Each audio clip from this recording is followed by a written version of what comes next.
I love how many great albums came out in 2025. The balance was definitely on the good side for the output in general, but the bottom of the barrel still had some releases that should not have seen light. As always, I try to be as fair as possible with what I'm hearing, but 2025 had some truly shocking moments where I questioned the sanity of some bands and artists. Rules for the top 5 worst albums of 2025. Number 1, no live albums, cover albums, parody albums, or EPs. That's just to help narrow the playing field down. Number 2, like the last several years, I'm only doing 5 of these because that is enough. 3, this is just one person's opinion. Don't forget that as you watch. Feel free to agree or disagree in the comments because I want to know what everyone thought was the worst of 2025. There were some serious contenders for that awful title. And as in past years, here are a few dishonorable mentions. Anti-Fragile from All That Remains. What was stepped up in moments from guitar work, even though Jason Richardson has now left, so womp. The overall quality is dumbed down from Phil Labante's Twitter rant lyric writing with worse singing than ever before. Sweet mercy, take away that guy's autotune and he would not have a career. Machine Head, unatoned. I mean, if you love Machine Head, then you'll probably be fine with this, as it's the exact thing you'd expect from Rob Flynn and company as of now, but the over-processed guitar tracks and enhanced everything in studio does unfortunately not make anything stand out. And the I'm Not Listening to That award for 2025 goes to Roar Like Thunder by Buckcherry and Kiss the Machine by Puddle of Mudd. Yep, both those bands had albums come out this year. I'd say good for them, but I don't know of one person who listened to both of these. I'm pretty sure only people who do meth on a regular basis are the ones that have not given up on these bands yet. Just kidding. Meth heads definitely have better taste than Buckcherry and Puddle of Mudd. Thank you for checking this out as a yearly tradition. Please hit the like button and subscribe if you've not done so already. No, wait, please, take your time. I'm looking for any reason to delay talking about some of this. I'll just let the camera record me sitting here if I have to.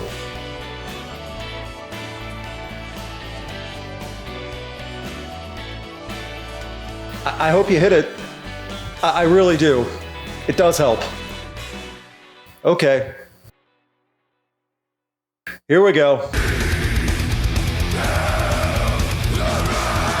This was supposed to be a comeback. Dark Angel coming back after 30 plus years and giving the weakest thrash album in decades. This is not how any band should make a comeback. Gene Holgan, one of the best metal drummers around, left his previous excellent band to take part in Dark Angel's return. There were 2 big comebacks in metal this year with Coroner and Dark Angel. One of those returns was great, and the other resulted in Extinction level events. It also doesn't help that this album was planned and hyped up for roughly a decade, all the while nothing but the most basic, recycled riffs from previous Dark Angel and other bands. Material was used to make everything finally released for Dark Angel fans. Part of the endless hype for years probably did ruin the experience a bit for people because there was no way Dark Angel could deliver after years of anticipation, but even with all that hype, that's still really bad. Ugh. The argument is not Dark Angel are too old. Plenty of thrash bands have been around for a long time still delivering. Testament had a great thrash release this year with Parabellum. The problem is that there was nothing here outside of Thrash 101. It's not even meat and potatoes of thrash. This is cold, undercooked meat and raw potatoes. It also doesn't help that Ron Reinhardt, who was never the strongest thrash vocalist but was never terrible, definitely did not deliver much in 2025. All of Dark Angel did not deliver. Not the worst album ever, but definitely beyond disappointing to wait over 30 years for cold thrash potatoes. I'm also upset that thrash potatoes is not a saying when talking about thrash metal. I feel like it's right there. You know when a bunch of kids drink a ton of energy drinks and watch anime together and then try to sing along to metal bands and it all turns into nonsense? Yeah, that's an album. It's called Animetal. Within Destruction's 6th full album is frustrating because you do hear good ideas in short segments that could have been built on, but why do that when you can just shift gears to something else at a moment's notice and make it cringe anime metalcore overload? Whatever technical skill Within Destruction has is played at its safest, while interchangeable segments from screaming to singing are placed predictably, all with some really lame lyric writing. Some of it is rough even by cheeseball anime-loving metalcore standards, and that is saying something. It really feels like the entire group had no direction or supervision and could not keep focused on one track and went wild with everything. Unrestrained, chemically enhanced ADHD as an anime soundtrack. And a bad anime at that.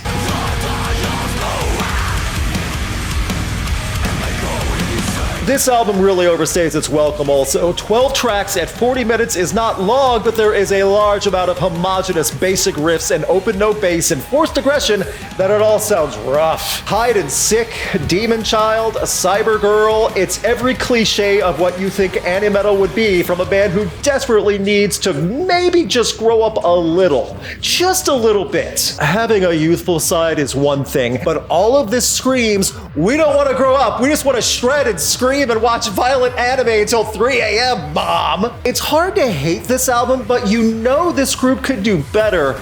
But no more energy drinks before writing sessions for these guys. Yikes.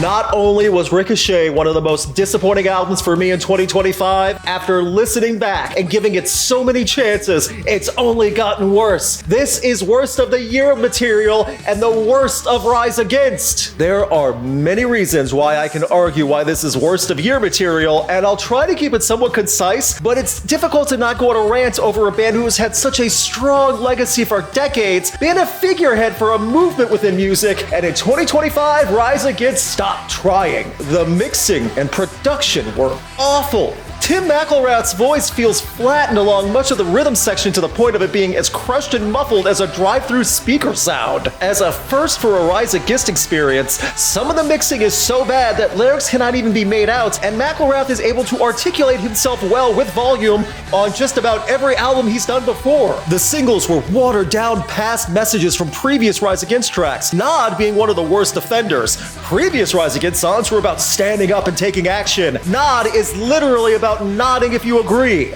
We've gone from fighting for our rights to nodding. That'll show them.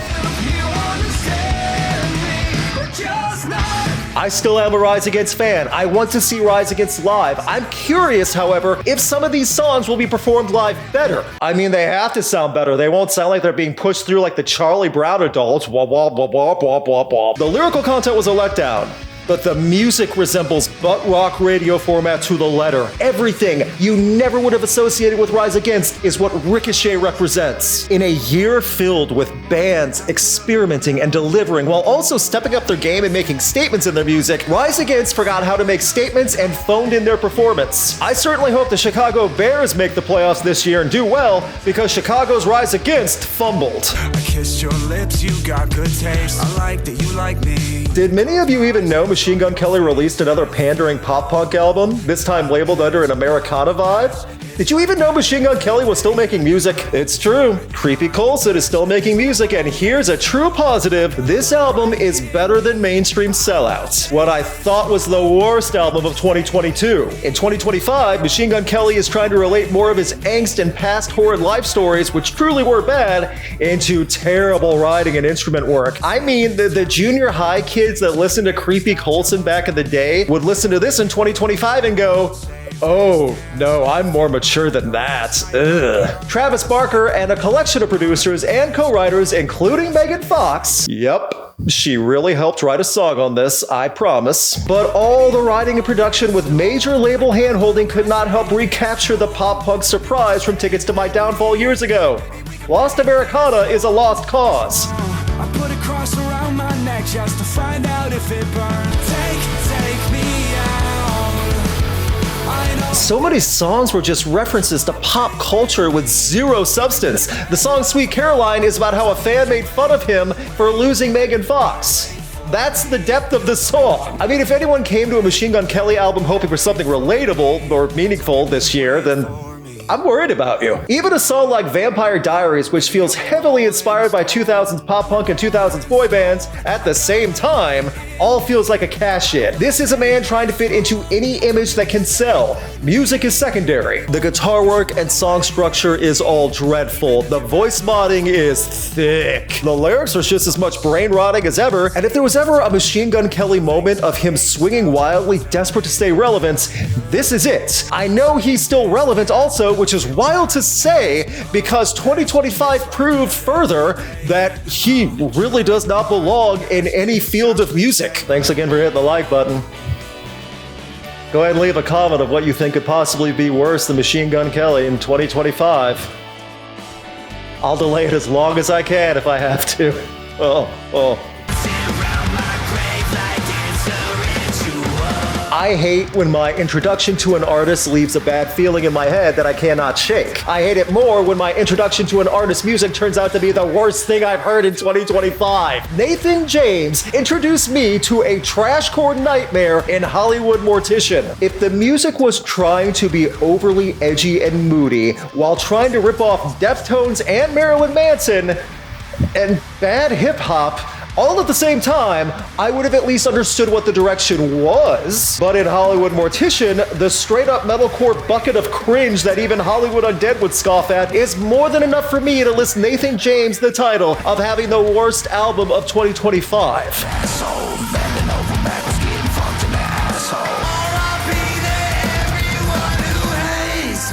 It's hard to decide what the worst part of the album is, as this fake edgy attitude, along with some boring, bland metalcore breakdowns and no-thought heavy music that could have been out of a stock filter. I mean, this is what parrots think is played at Hot Topic all the time. Even Hot Topic doesn't deserve that. The song Los Angeles doesn't feature screaming or singing as it does just barking. That's the delivery on some gripping lines like, "You lit the fuse, I'm a real loose cannon," and "R.I.P. to everyone who hates me." Add some dog whistly homophobia and you have one of Nathan James' biggest songs. Take another track like Ghost Under the Veil, which cannot make up its mind on what style of song it wants to be, so instead of having clean transitions and executing each one to fit with one another, Nathan James just goes from one to the next with no real connection, while trying to channel the Joker in the pale moonlight. Yes, that's a real reference in the music. Then in The Hanged Man, he compares himself to Jeffrey Dahmer while also reciting the big bad wolf and blowing a house down. This is a grown man, not a 13-year-old on 4chan. I promise this is a real description. He goes from comparing himself to Dahmer and the big bad wolf at the same time. I can't do much more of a lyrical breakdown because it's all the same cliche edgelord cringe metalcore fans have heard for years, and unfortunately, Nathan James gets lumped into that and makes every metalcore band, artist, and fan look terrible being associated with Hollywood Mortician. Seven-letter word and I come to collect. Fist up, give me all you got. It's as if a struggling artist tried to grift the metalcore fan base by asking ChatGPT to come up with a new metalcore persona based off Attila and Amur, then take out any solid guitar work or breakdowns. Add a little more Sirius XM octane edginess, and the output of that prompt would be Nathan James and Hollywood Mortician. That is not me telling people to try and make AI music. That's already a problem. I'm just saying this album was so bad, it would make sense if AI created this based off the worst AI trends of metalcore.